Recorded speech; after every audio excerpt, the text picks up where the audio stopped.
Hello everyone, I am Nawazish. Topic है आज का 9th मैथ चैप्टर 2। नाम है इसका बहुपद। देखो, बहुपद किसे कहते हैं?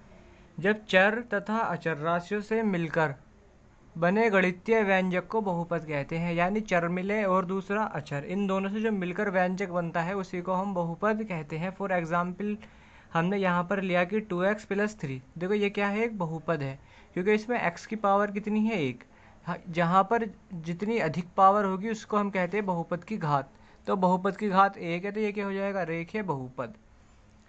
इसी के साथ दूसरा हमने एग्जाम्पल लिया 2x² + 7x + 4। इससे अलग दूसरा है z² + 5, यानी कि यहाँ पर सबसे अधिक घात कितनी है? 2। तो बहुपद की घात कितनी होगी? 2। तो ये हो जाएगा द्विघात बहुपद।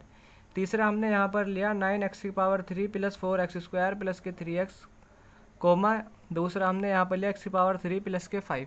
यानी यहाँ पर जो पावर है कितनी? अधिकतम पावर 3। तो बहुपद की घात हो जाएगी 3 और ये हो जाएगा एक त्रिघात बहुपद।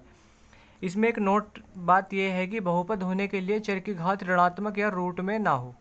सिर्फ इसकी जो पावर होनी चाहिए वो एक नेचुरल नंबर होनी चाहिए, तभी बहुपद कहलाता है। फॉर एग्जाम्पल हमने यहाँ लिया कि x² + 4x + 5। यहाँ पे x² + 4x और +5 है, तो ये क्या है? एक बहुपद है। दूसरा हमने यहाँ लिया x⁻² + 4x + 5। देखो यहाँ पर पावर आएगी माइनस में, तो ये क्या हो गया? बहुपद नहीं है। तीसरा हमने यहाँ लिया √x + 2। तो यहाँ पर भी ये रूट में आ रहा है x, तो ये भी क्या है? एक बहुपद नहीं है। अब द्विघात बहुपद के गुणनखंड करने के कुछ फॉर्मूले हैं, इंपॉर्टेंट फॉर्मूले हैं। ये सभी मोस्टली इन्हीं से क्वेश्चन होते हैं। कि पहला फॉर्मूला है कि a + b का होल स्क्वायर होता है a² + b² + 2ab। दूसरा होता है a - b का whole square = a² + b² - 2ab। तीसरा होता है कि a² - b² बराबर होता है a + b × a - b।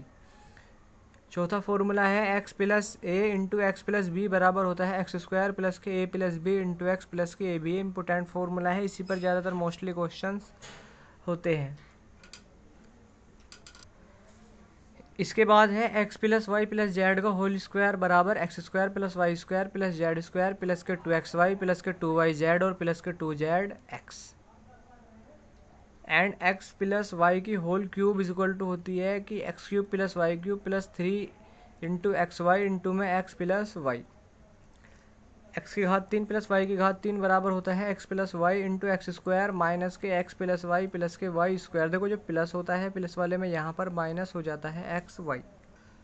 इसके बाद x - y की होल क्यूब = होती है x³ - y³ - के 3xy × x - y। अगर माइनस है तो साहब ये क्या हो जाएंगे? माइनस। इसके बाद x³ - y³ बराबर होता है x - y ब्रैकेट, फिर इसके बाद x² + के xy + के y²। माइनस वाले में यहाँ पर क्या होता है? प्लस हो जाता है। ये फॉर्मूला है कि x³ + y³ + z³ - के 3xyz = होता है x + y + z × x² + y² + के z² - के xy - के yz और - के zx। यदि हम यहाँ पर ये x + y + z = 0 रख दें, फिर कितना हो जाएगा? ये x² x³ + y³ + z³ बराबर हो जाता है 3xyz। गुणनखंड फिर में ये होती है कि यदि x - a px का गुणनखंड है तो px = 0 होगा। एक्सरसाइज है 2.1 और क्वेश्चन पहला है कि निम्नलिखित व्यंजकों में कौन कौन एक चर में बहुपद है और कौन कौन नहीं। कारण के साथ अपने उत्तर दीजिए। हमें यह बताना है कि कौन कौन एक चर में बहुपद है और कौन बहुपद नहीं है। पहला है 4x² - के 3x + के 7 और सेकंड है y² + के √2। थर्ड है 3√t + t√2। फोर्थ है ty + 2/y और पांचवा है x⁻10 + y⁻3 + t⁻50। तो जो पहला है, पहले इसमें कितना दे रखा है? 4x² - के 3x + के 7। देखो यह एक चर में बहुपद है, क्योंकि ये सब में क्या आ रहा है? x आ रहे हैं। x की सभी घात धनात्मक है, यानी प्राकृतिक संख्या है, तो ये क्या हो जाएगा? बहुपद है। सेकंड है y² + के √2। तो ये भी क्या है? एक बहुपद है, क्योंकि y की जो घात है ये कैसी है? प्राकृतिक संख्या है, तो ये भी बहुपद है। तीसरा है 3√t + t√2। देखो यहाँ पे जो टी आ रहा है, टी रूट में आ रहा है। हमने आपसे बताया कि अगर टी रूट में आता है तो वह बहुपद नहीं होता। तो ये क्या हो जाएगा, बहुपद नहीं है, क्योंकि यह इसकी पावर प्राकृतिक संख्या नहीं है। चौथा है y प्लस 2/y। देखो यहाँ पर y बटे में आ रहा है, हम लिख सकते हैं इसे y प्लस 2y की पावर -1। अब ये ऋणात्मक पावर आ रही है तो ये भी बहुपद नहीं है। पांचवा है x की पावर 10 प्लस y की पावर 3 प्लस t की पावर 50। देखो इसमें x, y, z 3 चर आ रहे हैं तो यह एक चर में बहुपद नहीं है बल्कि 3 चर में बहुपद है। क्वेश्चन नंबर 2 है, निम्नलिखित में से प्रत्येक में एक्स स्क्वायर के गुणांक लिखिए। हमें जो एक्स स्क्वायर है उसके गुणा में जो भी है हमें उसको लिखना है। पहला है इसका 2 plus x square plus k x, और दूसरा है 2 minus x square plus x की घात 3। थर्ड क्वेश्चन है π/2 x square plus k x, और फोर्थ क्वेश्चन है इसका √2 इंटू में एक्स प्लस माइनस के 1। तो जो पहला है इसमें क्या है, एक्स स्क्वायर के गुणा में पहले कितना प्लस का निशान आ रहा है, तो जब गुणा में कुछ नहीं होता तो उसके गुणा में कितना होता है 1। तो एक्स स्क्वायर का गुणांक कितना हो जाएगा 1 आंसर। दूसरा है यहाँ पर 2 माइनस के एक्स स्क्वायर, यहाँ पे देखो माइनस चिन्ह आ रहा है तो एक्स स्क्वायर के गुणांक में कितना हो जाएगा -1 आंसर। तीसरा है इसमें π/2 एक्स स्क्वायर। अब इस एक्स स्क्वायर के गुणा में कितना है π/2, तो यानी कि कितना आंसर हो जाएगा π/2। चौथा क्वेश्चन है √2x माइनस के 1। अब इसमें एक्स स्क्वायर नहीं है तो एक्स स्क्वायर को हम क्या लिख सकते हैं यहाँ पर 0 इंटू एक्स स्क्वायर, तो एक्स स्क्वायर का गुणांक कितना हो जाएगा 0 आंसर। क्वेश्चन नंबर 3 है कि 35 घात के द्विपद का और 100 घात के एकपदी का एक एक उदाहरण दीजिए। हमें एक ऐसा उदाहरण देना है जिसकी द्विपद की जिसकी पावर कितनी हो 35 हो। तो हमने एग्जाम्पल यहाँ पर लिया है x की पावर 35 प्लस के 7। आप कोई से भी एग्जाम्पल ले सकते हैं, जैसे फॉर एग्जाम्पल y की पावर 35 प्लस के 8 कुछ भी ले सकते हैं। और दूसरा 100 घात के लिए एक पद हो तो t की पावर 100।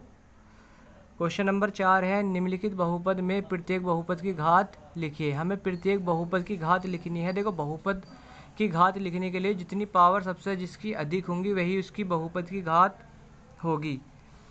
फर्स्ट है 5x की घात 3 प्लस के 4x स्क्वायर प्लस के 7x, तो इसकी अधिकतम घात कितनी है 3। तो इसकी अधिकतम घात 3 है तो बहुपद की घात भी कितनी हो जाएगी 3 आंसर। दूसरा है 4 माइनस वाई स्क्वायर। अब ये 4y माइनस वाई स्क्वायर में y की घात कितनी है, अधिकतम घात y की 2। अधिकतम घात कितनी है इसकी 2, तो अतः बहुपद की घात कितनी हो जाएगी 2 आंसर। तीसरा है 5t माइनस के √7, तो इसमें t है एक पावर है तो कितनी हो जाएगी 1 आंसर। और इसका फोर्थ है 3। अब इसमें कहीं चरपद तो है नहीं, जब चरपद नहीं है तो हम क्या लिख सकते हैं 0 इंटू चरपद, तो 3 में बहुपद की घात कितनी हो जाएगी 0 आंसर। इस एक्सरसाइज का लास्ट क्वेश्चन है क्वेश्चन नंबर 5। बताइए कि निम्नलिखित बहुपद में कौन कौन बहुपद रेखिक है, कौन कौन द्विघात है और कौन कौन त्रिघात है। हमें ये बताना है इसमें कि कौन सी एक चर में है, कौन सी द्विघात में है और कौन सी त्रिघात में है। तो फर्स्ट है x square plus k x. अब देखो यहाँ पर कितना है एक्स स्क्वायर, तो ये क्या है बहुपद एक में है, त्रिघाती है या द्विघाती है। तो इसमें एक्स स्क्वायर है तो ये क्या हो जाएगा द्विघाती हो जाएगा। दूसरा हमने यहाँ पर लिख रखा है x माइनस एक्स की घात 3, और तीसरा है y plus y square plus k 4। चौथा है 1 प्लस एक्स, और पांचवा 3t। क्वेश्चन नंबर 6 है आर स्क्वायर, और सातवां है कौन सा 7x की घात 3। तो इसमें हमने रेखिक बहुपद अलग अलग करके लिख दिए कि जो क्वेश्चन नंबर एक तो 4 1 प्लस एक्स और 5 3t ये क्या है रेखिक बहुपद है। द्विघाती बहुपद इसमें एक तो x square plus k x और दूसरा है y plus y square plus k 4, और तीसरा है इसमें आर स्क्वायर, क्योंकि इसमें द्विघात आ रही है तो ये क्या हो गया द्विघात बहुपद है। तीसरा हो जाएगा इसमें x माइनस एक्स की घात 3 और 7x की घात 3, यानी कि पावर जिसमें 3 है तो वो क्या हो जाएगा त्रिघात बहुपद। इसी के साथ आपकी एक्सरसाइज कंप्लीट होती है। थैंक्स।